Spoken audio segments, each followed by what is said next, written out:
Првиот годинашен мраз лизна десетици жители на истокот. Над 50 завршија кај лекар. Само во Штип, Спас, во итната медицинска помош побарале околу 20 жители како последица на пат. Поголемиот дел од нив завршиле со контузии, а кај двајца се констатирани скршеници на екстремитетите. На ниво на регион, мразот во гипс и лангети смести десетина жители. Дополнително зголемен е и бројот на пациенти со покачен крвен притисок и кардиоваскуларни проблеми.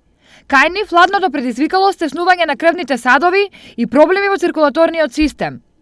Мразот за кратко можеби и ќе се стопи, но ниски температури ќе има уште долго, поради што лекарите уште еднаш подсетуваат како хронично болните да си го заштитат здравието.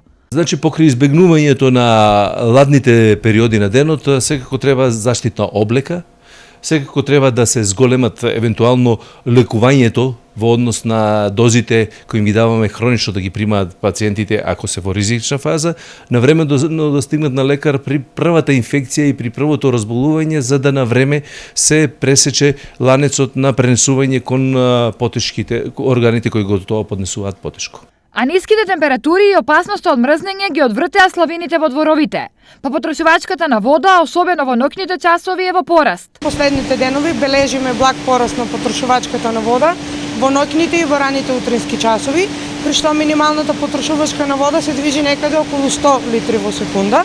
Просечната потрошувачка за овој период изнесува околу 165 литри во секунда или околу 14.000 метри кубни вода, додека максималната потрошувачка на вода се движи некаде околу 180 литри во секунда. За проблеми да се избегнат, наместо да се остава водата да тече цела ноќ, граѓаните да ги изолираат чешмите и водомерите.